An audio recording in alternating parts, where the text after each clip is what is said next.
What's up guys, my name is Zero Heroes and welcome back to more Call to Arms Gates of Hell, and today is going to be a new video, a new type of video that I actually have never done on the channel, and that is something that really sparked an interest into a an idea that really just came from one of you guys, a commenter, and that was this guy right here named JD Thon. I'm just going to pronounce you JD Thon if that's alright. And he said, hey, new sub here. Would you rate this game in 2022? Also, could you... Okay, there you go. Brand new sub. Well, thank you. Great. Thank you, sub. I don't know if you just heard that, but a new sub just went off there. Also, could you please explain the DLCs?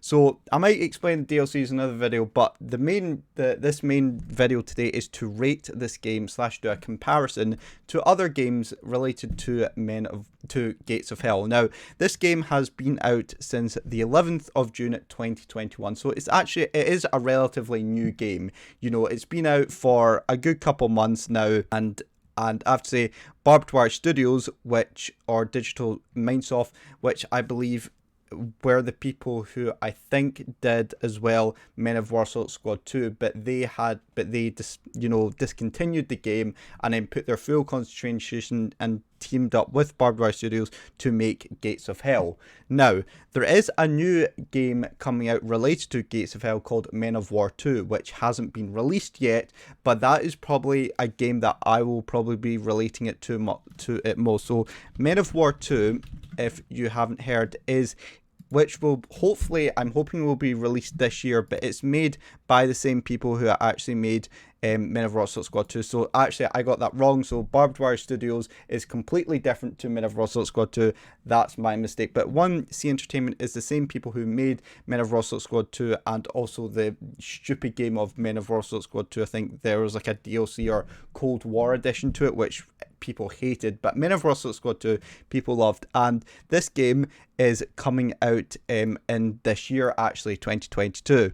I've already added it to my wish list, and I've already done a video covering this game, which if you haven't checked out, then I highly go check it out. But I'll be mostly comparing it to this game and how would I rate it in 2022. Well, 2022 has of course been a huge industry. The gaming industry has been huge this year, and lots of new games such as Forza Horizon 5, I think it is now, but we're going to be mostly talking about kind of the RTS games of Men of Warsaw Squad 2, of Gates of Hell. Gates of Hell currently is on for a reasonably decent price. I wouldn't really buy it just now.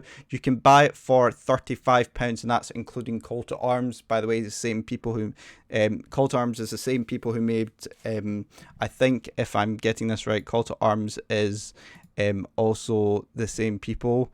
I'm hoping that's right. I think so. I'm pretty sure that's right. I don't know what I get. Anyway, the Gates of Hell is currently £35 and you can buy it right now if you really want to. But personally, I would wait for a sale because it is an awesome game and I wouldn't turn it down. And there's so many things that have been added into this new game, such as, you know, the Conquest mode. They've actually recently added in a huge update, kind of a small bit, kind of quite a large update, adding in new things, fixing some certain things as well, which I might discuss in a video another time. But is it worth it? Is it really worth it? To answer the question of that commenter right there, JD Thon, would you rate this game in 2022?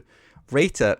Yes, I can do. Rate it, I would say, compared to all other games that are currently kind of like all the other RTS games out there, I would recommend this to be definitely a huge game. This is a replacement for Men of Warsaw Squad 2 and also for Call to Arms, basically. But the main reason it was to replace Men of Warsaw Squad 2 because that game was so popular, did so well, and then unfortunately the developers just didn't continue it. And this is where Barbed Wire Studios Gates of Hell just came alive. It literally changed a whole new aspect to the RTS industry, to the RTS gaming war game industry. It's huge. I mean, you would never. There was no conquest mode in Men of Raw Assault Squad 2. There were so many other details that this thing didn't have. Like, yes, it doesn't have as many factions as as Men of Raw Assault Squad 2, but that's because, again, it is recently a new game, so they're not going to be adding in all the factions in just now. So it's not completely, it's technically not it's a fully released game, but it's not got all the added factions. The only factions it currently got is Germany and Russia, and it's got the campaigns for that, and you've got the conquest mode for that. But then you've got the workshop, which is really useful because the workshop allows you to expand the game so much more than it needs to. I mean, you can add new factions. I've managed to add like America into the game. I've managed to add Britain into the game. I've managed to add even Japan into the game as well.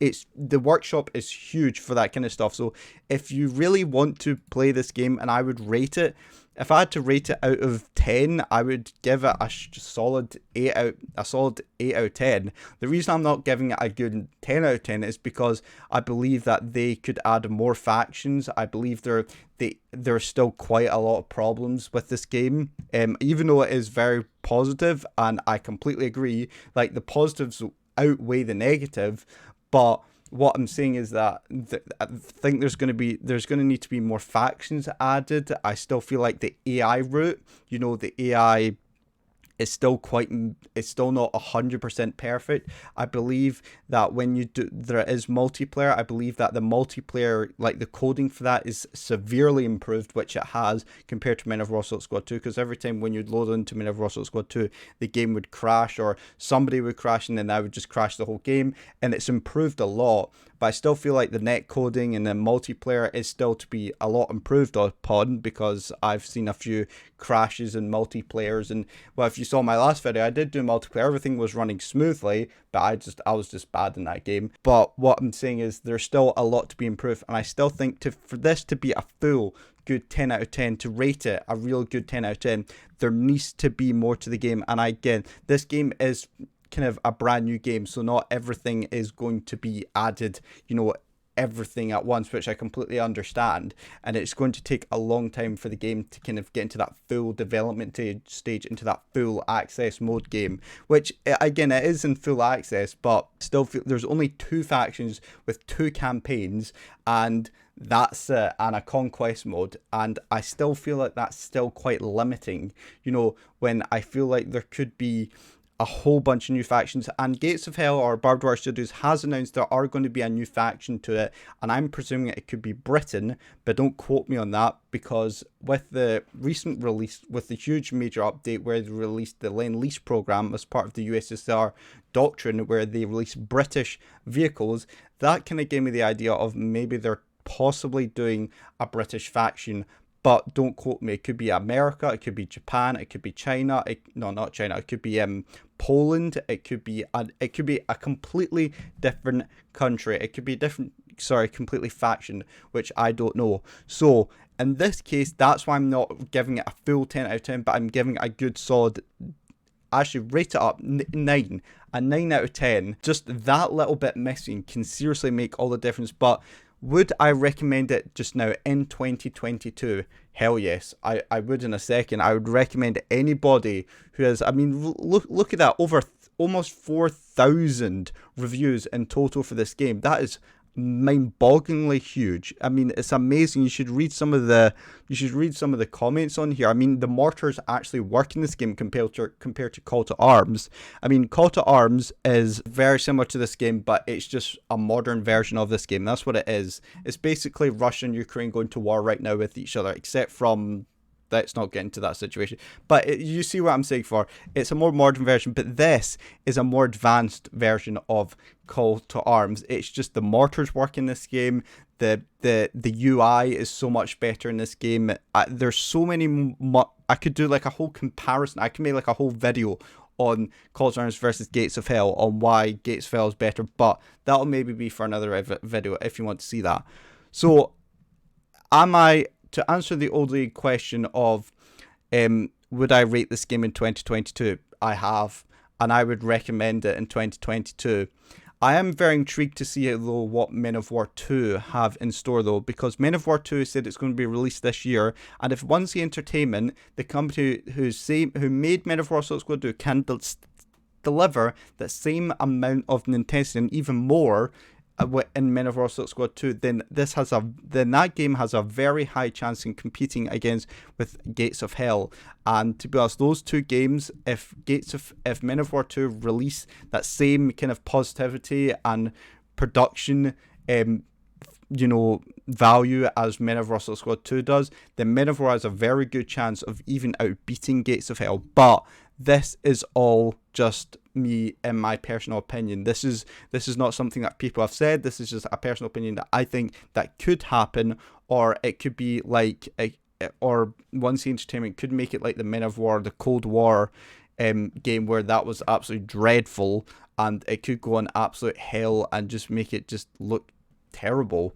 And then Gates of Hell will keep its crown as the top best RTS in my personal opinion. In 2022, is it worth it? Yes. Would I recommend you buy the game? Yes, but I would recommend that you wait for a good sale, because £35 is a lot of money, and in its current state, I would not really pay £35 towards it. I would possibly pay maybe about £25 towards it. Possibly not. Yeah, I would pay £25. I wouldn't pay that full £35. I just don't think there's enough. I don't feel like there's enough gameplay. I don't feel there's enough action to go. And of course, I know you've got your conquest mode, you've got your multiplayer, you've got your campaigns and all that, which is brilliant, and you've got your Steam Workshop. But I would wait till there's a discount and then buy it. That's why I'm not giving it a straight 10 out of 10, because there are a few things missing which I feel like that could make this game the best possible RTS in the industry. But again, this is all just my personal opinion on what I think of the game and how it could progress into this year, and what I think its main competitor is Men of War 2. So guys, that is going to be it for today. I hope you did enjoy this video. This was just a wee short video, just on the question of on answering that DJ Thon's question of rating this game in 2022. I've rated it in 2022 a solid 9 out of 10, and I would like to hear what your rate are. Out of 10, what would you rate this game? And please give me your honest opinion and tell me what you think of how this game could compare to Men of War 2, the new game that will be coming out this year, and also a comparison to Call to Arms, and how would you compare it to those two games, and also what would you rate this game as well out of a 10.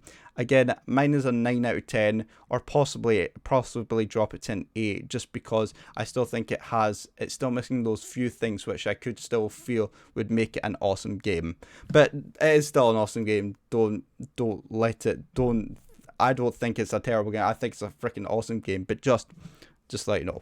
But anyway guys, that is going to be it for today. I hope you did enjoy this video. If you'd like to see these more kind of comparison rate games, then let me know in the comments down below. And other than that guys, thank you so much for watching and our support, and I will see you in the next video. See you later, and goodbye.